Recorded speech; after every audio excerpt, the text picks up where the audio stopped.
नमस्कार दोस्तों, मैं राजीव आपका एग्ज़ाम संजीवनी में स्वागत करता हूं। दोस्तों, आज हम कंप्यूटर पढ़ेंगे।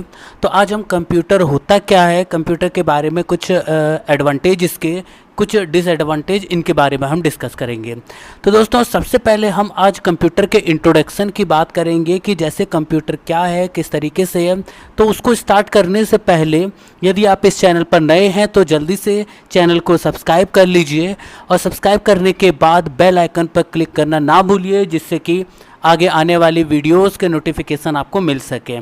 दोस्तों, आपको इस चैनल को लाइक और शेयर करना है, तो वीडियो स्टार्टिंग से लेके एंड तक देखिएगा, क्योंकि हम यहाँ कंप्यूटर के कॉन्सेप्ट को भी लेके आए हैं, जिससे कि कंप्यूटर की बेसिक इन्फॉर्मेशन, यानी कि अगर मैं बोलूँ जो कंप्यूटर आप CCC के लिए यूज़ होता है या GS के तौर पर कंप्यूटर का वर्क होता है, यानी कि कंप्यूटर जो है दोस्तों GS के लिए भी बहुत इम्पॉर्टेंट है। प्लस UPSSC या अदर एग्ज़ाम्स में अब CCC का कोर्स भी मांगा जा रहा है। तो इसलिए आपको यहाँ पर मैं कंप्यूटर से रिलेटेड बेसिक जानकारी जो कि CCC को क्लियर कर सके, और इसी के साथ आपको एग्ज़ाम में भी कंप्यूटर के जो 4 से 5 क्वेश्चन आते हैं उसको क्लियर करा है, तथा बैंकिंग सेक्टर में लगभग 20 से 40 नंबर के कंप्यूटर का सब्जेक्ट आता है, तो आप उसको भी क्लियर कर सकें। तो आइए दोस्तों, हम स्टार्ट करते हैं आज कंप्यूटर का इंट्रोडक्शन पार्ट। तो दोस्तों, सबसे पहले हम बात करें कंप्यूटर क्या होता है। तो कंप्यूटर क्या दिया गया है, कंप्यूटर एक ऐसा इलेक्ट्रॉनिक डिवाइस है जो यूज़र द्वारा इनपुट किए गए डाटा में प्रक्रिया करके सूचनाओं को रिजल्ट के रूप में प्रदान करता है। सीधा सीधा अगर मैं इसको आपको समझाऊं, कंप्यूटर का बेसिक काम क्या है, raw material convert into information, यानी कि आप कंप्यूटर को कुछ भी रॉ मटेरियल देते हो, कुछ भी रॉ इंफॉर्मेशन, जिससे कि कोई यूज़फुल इंफॉर्मेशन निकल सके, तो वो बेसिक काम कंप्यूटर का है। अगर मैं एक और लैंग्वेज में इसको बोलूं, यानी कि जिसमें कहा जाएगा कि कंप्यूटर एक इलेक्ट्रॉनिक डिवाइस है जो कि यूज़र द्वारा दिए गए निर्देशों का पालन करता है। इसमें डाटा को स्टोर, पुनः प्राप्त और प्रोसेसिंग करने की क्षमता होती है। तो इसका मतलब समझिए दोस्तों कि सबसे पहले अगर हम यहाँ पर बात करें कि कंप्यूटर इलेक्ट्रॉनिक डिवाइस क्या होता है, और अगर कहा जाए तो इलेक्ट्रॉनिक मशीन, कुछ लोग मशीन कहते हैं, कुछ लोग डिवाइस। तो सबसे पहले हम इसको समझ लेते हैं कि कंप्यूटर एक इलेक्ट्रॉनिक डिवाइस होता है कि मशीन होता है। चलिए हम इसको डिफरेंस समझते हैं मशीन और इलेक्ट्रॉनिक डिवाइस पे। अगर हम मशीन की बात करें तो दोस्तों, मैं नॉर्मल लैंग्वेज में बात करूं जहां गियर वगैरह का कॉम्बिनेशन यूज़ किया जाता है, गियर वगैरह का, या पिस्टन का यूज़ किया जाता है, हैमरिंग की जाती है, वो हमारा मशीन होता है। ये मैं एक जनरल लैंग्वेज में बता रहा हूँ, जिससे कि सभी को ईजिली समझ में आ जाए। जैसे कि आप देखते हो साइकिल एक मशीन है, गियर वगैरह का यूज़ किया जाता है। कार है, बाइक है, ये एक तरीके से मशीन है, क्योंकि यहाँ गियर भी कॉम्बिनेशन यूज़ किया जाता है। पिस्टन वगैरह, हैमर वगैरह, पिस्टन का मतलब आपका क्या होता है कि हैमरिंग होती है, तो ये मशीन का वर्क होता है। फॉर एग्जांपल अगर हम ले लें, जैसे कि आप मशीन देखो, कई प्रकार के मशीन है, या अगर हम बोले जो कंप्यूटर में आप रोबोट्स देखते हैं, रोबोट भी मशीन होता है, न कि डिवाइस होता है, क्योंकि यहाँ भी गियर के कॉम्बिनेशन से ही एक रोबोट अपने हाथों पैरों को मूवमेंट कर सकता है या अपनी बॉडी को मूव कर सकता है। इसी के साथ इलेक्ट्रॉनिक डिवाइस की बात करें तो इलेक्ट्रॉनिक डिवाइस वह डिवाइस होगा जिसमें कि आप एक IC देखेंगे, इंटीग्रेटेड सर्किट। जैसा कि आप सामने देख रहे हो, ये एक मदरबोर्ड है। क्लियर? मदरबोर्ड मतलब पूरा चिप है, इस चिप के अंदर ही पूरा सर्किट। आपका मोबाइल फ़ोन है, अगर हम मोबाइल फ़ोन में देखते हैं तो मोबाइल फ़ोन में आप क्या देखेंगे कि अगर उसको ओपन करके देखते हैं तो एक सिंगल प्लेट होती, एक चिप होती है, एक IC होती है, जिसके अंतर्गत हम पूरा जो कंपोनेंट होते हैं इलेक्ट्रॉनिक, उनको इंस्टॉल किया जाता है। तो इस प्रकार का जो भी मशीन या इक्विपमेंट होगा उसे हम क्या कहेंगे, उसे हम कहेंगे electronic device. For example television दोस्तों, ये मशीन और इलेक्ट्रॉनिक डिवाइस में मैं अगर बेसिक बात करूं, सीधा जहां गियर वगैरह का कॉम्बिनेशन यूज़ करते हैं, तो उसे हम दोस्तों, जहां हम गियर वगैरह का यूज़ करते हैं तो उसे हम मशीन कहेंगे, और जहां पर एक सिंगल चिप का यूज़ किया जाता है, चिप के माध्यम से हम सारे काम करवाते हैं, वो एक डिवाइस होता है। अब कंप्यूटर की बेसिक बात ये थी कि कंप्यूटर एक इलेक्ट्रॉनिक डिवाइस है, मतलब इलेक्ट्रॉनिक डिवाइस जहां पर चिप सर्किट का यूज़ किया जाता है। बेसिक वर्क जो कंप्यूटर का है वो है आप बेसिक वर्क जो कंप्यूटर का है मैं वेन डायग्राम के मतलब यहाँ वर्किंग डायग्राम के द्वारा आपको बताऊंगा। जैसे कि आप देखो कि कंप्यूटर का बेसिक वर्क या बेसिक डायग्राम जो दिया गया वो इस तरीके से है। इसमें इनपुट डिवाइस होगा, इसके बाद मिड में आप देख रहे हो ये सीपीयू है, सीपीयू कॉम्बिनेशन होता है एएलयू सीयू एमयू और आउटपुट डिवाइस। क्लियर। अब यहाँ पर आप देखोगे कि कंप्यूटर का बेसिक वर्क ये होता है कि यूज़र से यूज़र की लैंग्वेज में इनपुट लेना, यानी कि कंप्यूटर जो यूज़र होता है, यूज़र कौन होता है, जो कंप्यूटर को यूज़ करता है वो यूज़र होगा। अब यूज़र से यूज़र की भाषा, यूज़र की भाषा का मतलब जैसे कि हम हिंदी, इंग्लिश, उर्दू जो भी लैंग्वेज बोलते हैं, इस लैंग्वेज में हम कंप्यूटर को इनपुट देते हैं। उस इनपुट को कंप्यूटर या इनपुट डिवाइस जो है वो 0-1 के फॉर्म में कन्वर्ट करने के बाद सीपीयू को पकड़ा देते हैं। अब सीपीयू क्या करता है, एएलयू सीयू इनके माध्यम से उस पर वर्क करता है, प्रोसेस करता है, प्रोसेस करने के बाद फिर से 0-1 के फॉर्म में आउटपुट डिवाइस को प्रोवाइड कर देता है।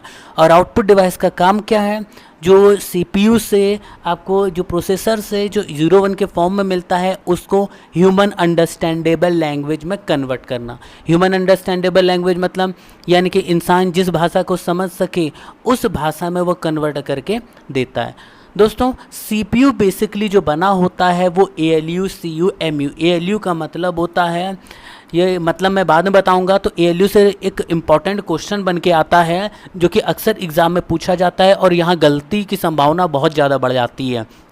दोस्तों अगर हम एएलयू के फुल फॉर्म की बात करें तो पहला ऑप्शन दिया है अरिथमेटिक एंड लॉजिक यूनिट, दूसरा दिया है अरिथमेटिकल एंड लॉजिक यूनिट, तीसरा दिया है अरिथमेटिकल एंड लॉजिकल यूनिट, चौथा दिया अरिथमेटिक एंड लॉजिकल यूनिट।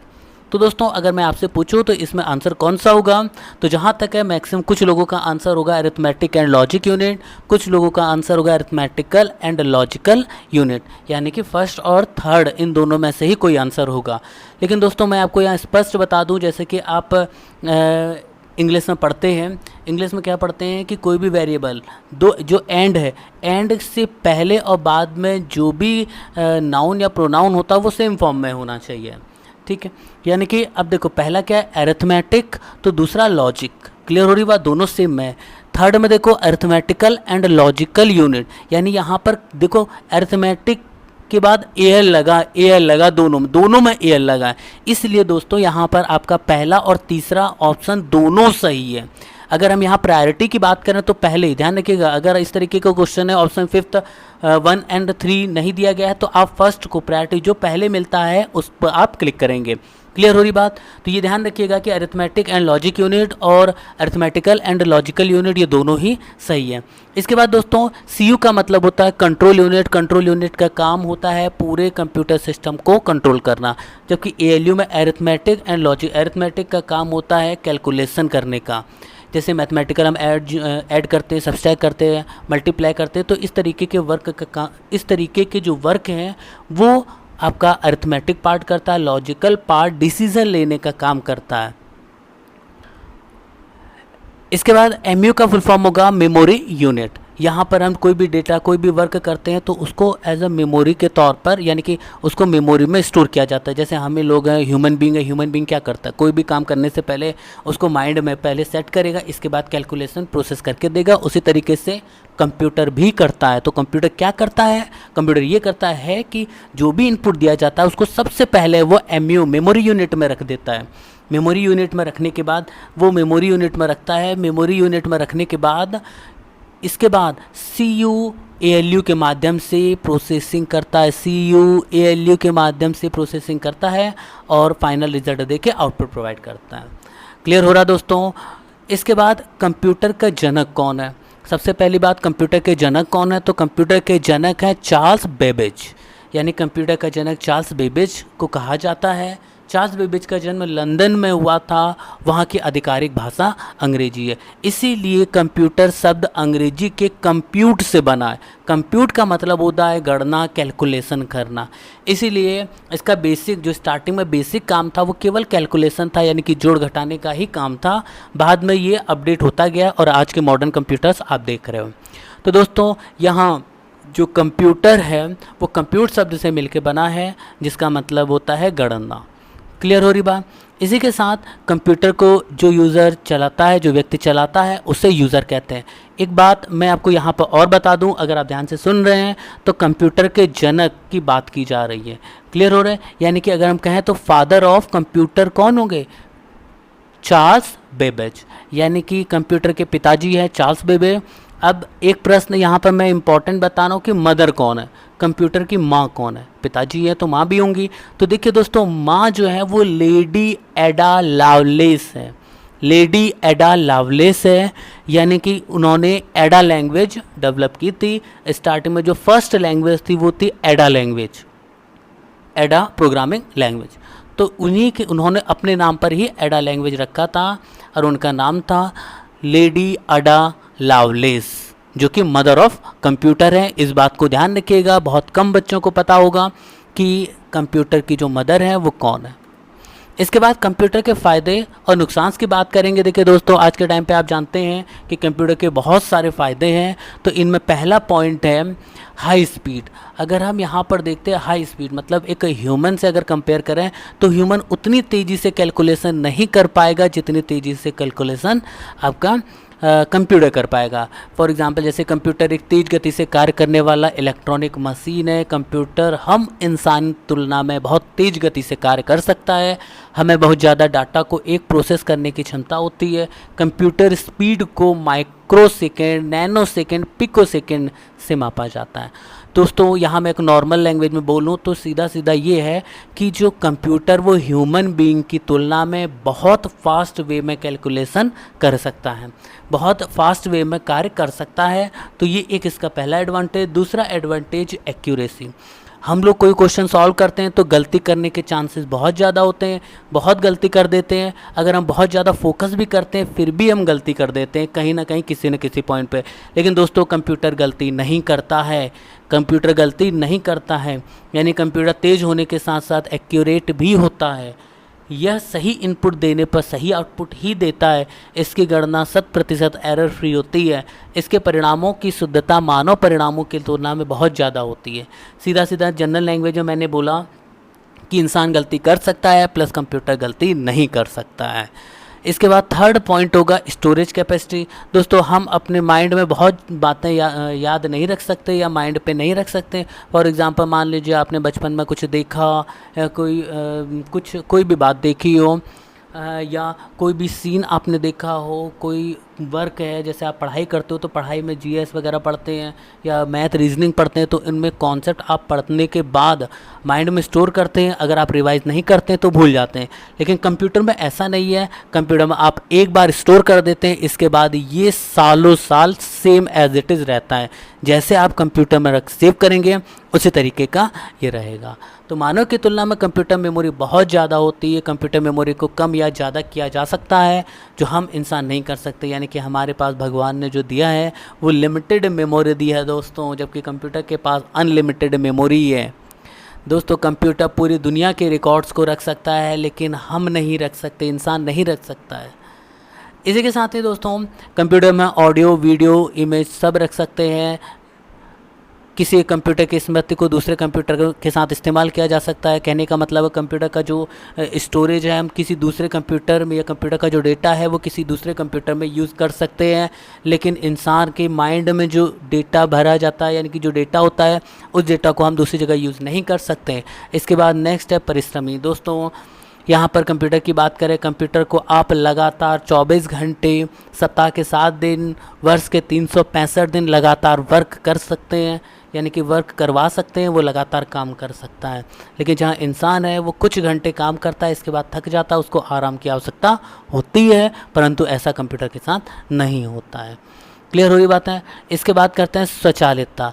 दोस्तों, अगर हम यहाँ पर इंसान को कोई भी काम करने के लिए क्या करना पड़ता है कि उसको बार बार बताना पड़ता है, कॉन्सेप्ट बताने पड़ते हैं, जबकि कंप्यूटर में क्या होता है, एक बार आप उस चीज़ को सेट कर दीजिए, इसके बाद आपको उसको कुछ भी बताने की आवश्यकता नहीं है, वो अपने आप पूरी तरीके से उस वर्क को कंप्लीट कर लेगा। यानी कि ऑटोमेशन कंप्यूटर की एक बहुत बड़ी खूबी है, यह सौंपे गए कार्य को अपने आप पूरा कर देता है। क्लियर हो रहा है दोस्तों।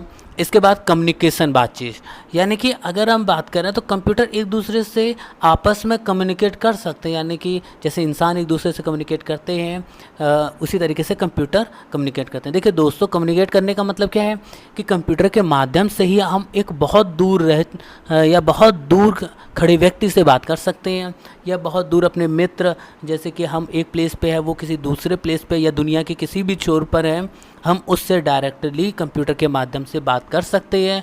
जबकि अगर हम मैन्युअली बात करें तो मैन्युअली इंसान दे के एक दूसरे के सामने ही बात कर सकता है। तीसरा है कार्य विविधता।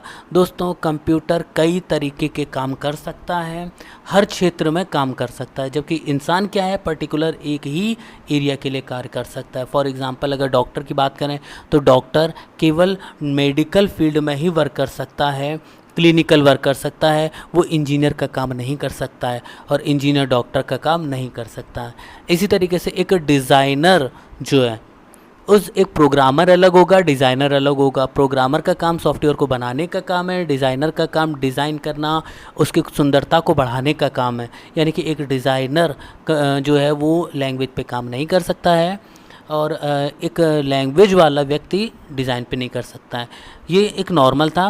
वैसे देखा जाए तो यदि आप सीखते हो तो एक दो फील्ड में वर्क कर सकते हो, लेकिन ऐसा नहीं जैसे 2 7 3 फील्ड में वर्क कर सकते हो, लेकिन ऐसा नहीं है कि आप कई सारे क्षेत्रों में कर सको। जबकि कंप्यूटर क्या है, एक साथ कई अलग अलग कार्य कर सकता है। गाना भी सुना सकता है, आपको वीडियो भी दिखा सकता है, आपके कैलकुलेशन भी कर सकता है, गेमिंग भी खिला सकता है। इस तरीके से ये कई कार्य करता है, यानी कि कार्य विविधताएँ होती हैं। इसी के बाद भरोसेमंद। देखिए दोस्तों, इंसान दगा दे जाता है, ह्यूमन बीइंग दगा दे जाता है, यानी कि अगर कहा जाए ह्यूमन बीइंग भरोसा तोड़ सकते हैं, लेकिन कंप्यूटर के साथ ऐसा नहीं है। दोस्तों, कंप्यूटर पर जो भी बातें आप रखते हैं वो कंप्यूटर के अंदर ही रहते हैं जब तक आप उसको यूज़ नहीं करते। यानी कंप्यूटर एक भरोसेमंद और विश्वसनीय उपकरण है, इसका जीवन कई वर्षों तक रहता है, इसलिए हम इस पर लंबे समय तक कार्य किया जा सकता है। और कंप्यूटर पार्ट्स को आसानी से रिप्लेस और मेंटेन भी किया जा सकता है, जबकि इंसान की बात करें तो ईज़िली रिप्लेस करना, समझ सकते हो, जो गॉड ने दिया है वो हम रिप्लेस नहीं कर सकते हैं, कुछ पॉइंट में कर सकते हैं, लेकिन ऐसा नहीं कि पूरी ह्यूमन बॉडी में या कई पार्ट्स हैं जो इम्पॉर्टेंट पार्ट उनको हम रिप्लेस कर सकें। तो दोस्तों, ये थे कुछ इम्पॉर्टेंट यानी कि एडवांटेज कंप्यूटर के। इसके बाद 9th होगा नेचर फ्रेंडली, प्रकृति की रक्षा। कंप्यूटर प्रकृति की रक्षा इस प्रकार करता है कि जैसे हम पेपर फ्री यूज़ करते हैं, कॉपी का पेन यूज़ करते हैं, इस कॉपी के यूज़ के लिए आप जो पेड़ हैं वो लाखों पेड़ काटे जाते हैं, और पेड़ों के काटने से क्या होगा, प्रकृति को नुकसान होगा, और जबकि कंप्यूटर के माध्यम से हम उस नुकसान को बचा सकते हैं। आज के टाइम पे आप डिजिटल एज देख रहे हैं, जैसे कोरोना की वजह से डिजिटल एज चल रहा, तो इस टाइम पर पेपर वर्क बहुत कम है, यानी कि जो भी वर्किंग चल रही है वो डिजिटल ही चल रही है। तो दोस्तों, एक तरीके से कंप्यूटर नेचर की रक्षा भी करते हैं। लागत में कमी, 10th पॉइंट है रिडक्शन इन कॉस्ट, लागत में कमी। यानी कि अगर हम यहाँ कागज़ की कंपैरिजन में कंप्यूटर का यूज़ करेंगे तो कंप्यूटर हम एक बार परचेस करेंगे, परचेस करने के बाद हम उस पर वर्क कर सकते हैं कई सारे। जबकि कागज़ या पेपर वर्क की बात करें तो पेपर में हम बार बार हमें परचेस करना पड़ता है, यानी कि वो महंगा पड़ता है। दोस्तों, जैसे कि पॉइंट दिया, कागज़ के बिना काम होने पर कागज़ और इससे संबंधित स्टेशनरी का पैसा बच जाता है। कंप्यूटर का काम मानव की तुलना में सस्ता पड़ता है। डाटा को भी इलेक्ट्रॉनिक माध्यम में स्टोर किया जा सकता है, जिससे फाइलों का पैसा बचता है। क्लियर हो रही बात दोस्तों? अब इसी के साथ जो आपने फ़ायदे देखे, फ़ायदे के साथ ही कंप्यूटर के काफ़ी सारे डिसएडवांटेज, नुकसान भी होते हैं। तो चलिए उन्हीं नुकसान को देखते हैं। सबसे पहले विवेक क्षमता। दोस्तों, कंप्यूटर के पास खुद की इंटेलिजेंस पावर नहीं होती है। जो कंप्यूटर का प्रोग्रामर है, सॉफ्टवेयर डेवलपर है, उसने जो भी यहाँ पर इंस्ट्रक्शन सेट किए गए, कंप्यूटर उन्हीं इंस्ट्रक्शंस को फॉलो करता है। वो अपना पर्टिकुलर किसी भी प्रकार का कोई इंटेलिजेंस, कोई भी माइंड यूज़ नहीं करता है। क्लियर हो रही बात? इसके बाद नेक्स्ट बात करें ह्यूमन डिपेंडेंसी, यहाँ पर आज के ज़माने पर इंसान कंप्यूटर पे बहुत ज़्यादा डिपेंडेंट हो गया है, बहुत ज़्यादा कंप्यूटर पे डिपेंडेंसी हो गया है। मान लीजिए कि जैसे बैंक की बात करें तो बैंक सेक्टर जो है वो ऑनलाइन हो चुका है, टोटल वर्क बैंक का कंप्यूटर पे होता है। अगर मान लीजिए कभी कोई एक बड़ा हादसा या किसी प्रकार का होता है, तो अगर उसका बैकअप वगैरह नहीं रखा गया है तो एक तरीके से ये पूरी तरीके से बैंकिंग प्रणाली को समाप्त कर देता है। दोस्तों, इसी में जैसे एक पॉइंट बता रहा है कि स्वचालित इसकी एक विशेषता होती है, मगर ये सिर्फ मानव द्वारा दिए गए निर्देशों का पालन करता है। मतलब जिस तरीके से इंसान डायरेक्शन देगा, कंप्यूटर उसी तरीके से कार्य करेगा, जिससे कि एक मानव डिपेंडेंसी यानी कंप्यूटर खुद ब खुद कुछ काम नहीं करेगा जब तक कोई ह्यूमन, कोई यूज़र उसको इंस्ट्रक्शन नहीं देगा। कंप्यूटर अपने आप कोई कार्य नहीं कर सकता है। ये कोई भी कार्य के लिए ये कोई भी कार्य के करने के निर्देशों के लिए हम इंसानों पर ही निर्भर रहता है।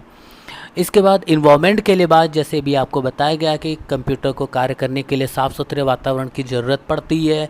धूल भरी जगह पर इसकी कार्य क्षमता प्रभावित होती और ये कार्य करना बंद कर देता है। दोस्तों, जहाँ पर इन्वायरमेंट अच्छा होता है, साफ़ सुथरी जगह पर है, तो वहाँ पर कंप्यूटर पार्ट्स वर्क अच्छे से करते हैं। अगर यहाँ पर कहीं डस्ट वगैरह होता है या आपके सिस्टम में मदरबोर्ड में कहीं डस्ट जमा हो जाती है, तो यहाँ पर आपका सिस्टम हीट करने लगता है। हीट करने की वजह से इसकी जो कार्य क्षमता है वो प्रभावित होती है और वर्क अच्छे से नहीं कर पाता है। इसके बाद फोर्थ पॉइंट है इमोशन। दोस्तों, कंप्यूटर के पास किसी भी प्रकार की कोई भी इमोशनल भावनाएं नहीं होती है। कंप्यूटर एक इलेक्ट्रॉनिक डिवाइस है जो कि एक तरीके से नॉन लिविंग है, यानी कि यहाँ पर किसी भी प्रकार का कोई इमोशन या फीलिंग नहीं होती है किसी के लिए भी। नेक्स्ट पॉइंट है साइबर हमला। आज के टाइम पे दोस्तों साइबर हमला बहुत ज़्यादा हो रहे हैं।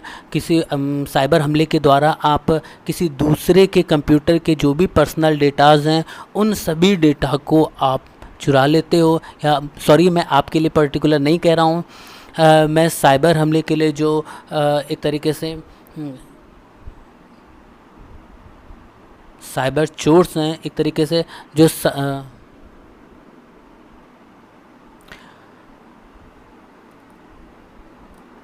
दोस्तों अगला पॉइंट है साइबर सिक्योरिटी प्रॉब्लम, साइबर हमला। तो इसको देखिए, जैसे कंप्यूटर में बहुत सारे साइबर हमलों का खतरा हमेशा मंडराता रहता है। वायरस, मेलवेयर, पासवर्ड चोरी करना, पेमेंट डिटेल्स चुराना, निजी डेटा चुराना आदि नुकसान साइबर हमलों के जरिए आसानी से किया जा सकता है। साथ ही कंप्यूटर का सारा डेटा डिलीट या फिर क्षतिग्रस्त किया जा सकता है। हैकर्स हमारे कंप्यूटर को अपने नियंत्रण में लेके कुछ भी कर सकते हैं। कई बार आपने देखा होगा, आप अपने कंप्यूटर्स को यूज़ करते हैं, आपको लगता है कि आप यूज़ कर रहे हैं, परंतु आपके बिना कुछ वर्क किए हुए ही किसी अदर व्यक्ति के द्वारा आपको आपके कंप्यूटर पर वर्क किया जाता है, तो वो हैकिंग होता है। हैकर्स आपके जो इम्पोर्टेंट डॉक्यूमेंट्स हैं, पासवर्ड वगैरह हैं, बैंक बैलेंस है या बैंक पासवर्ड है, इन सभी की चोरी करके आपको बहुत बड़ा नुकसान पहुंचा सकते हैं दोस्तों। इसके बाद अगला पॉइंट पढ़े computer effect in human body, यानी कि इंसान की बॉडी को भी बहुत इफ़ेक्ट करता है कंप्यूटर। फॉर एग्जांपल, कंप्यूटर के डिस्प्ले से निकलने वाली जो तरंगे और रोशनी आंखों पर बुरा असर डालती हैं। दोस्तों, आप कई घंटों तक अगर लगातार कंप्यूटर पे कार्य करते हैं तो आपकी जो आईसाइट है वो वीक हो सकती है, आपकी आँखें कमज़ोर हो सकती है। क्लियर हो रही दोस्तों? यानी कि यहाँ पर जो आपका पॉइंट बन रहा है कि इसकी वजह से आँखों की देखने की क्षमता धीरे धीरे कम होने लगती है। यानी कि जो कंप्यूटर है दोस्तों, कंप्यूटर ह्यूमन बॉडी में एक बुरा इफ़ेक्ट डालता है। यानी कि इसकी वजह से आँखों के देखने की क्षमता धीरे धीरे कम होने लगती है। बहुत ज़्यादा हम वर्क करते हैं या बहुत ज़्यादा बैठते हैं, बैठने से क्या होता है कि हमारा बैक पेन होने लगता है। यानी कि एक तरीके से आप देखा जाए बहुत ज़्यादा वर्क करना कंप्यूटर पर ये भी हार्मफुल होता है। तो दोस्तों, अभी तक आपने इस चैनल को सब्सक्राइब नहीं किया तो जल्दी से सब्सक्राइब कर लीजिए, बेल आइकन को भी क्लिक करना है, वीडियो लाइक करिएगा अगर वीडियो अच्छी लगी हो। दोस्तों, यहाँ पर मैंने कोशिश की है कि बेसिक लैंग्वेज में आपको इस तरीके की जानकारी दे सकूँ। दोस्तों, इस चैनल को शेयर करिए, सब्सक्राइब करिए और लाइक भी करना है। थैंक यू दोस्तों, धन्यवाद।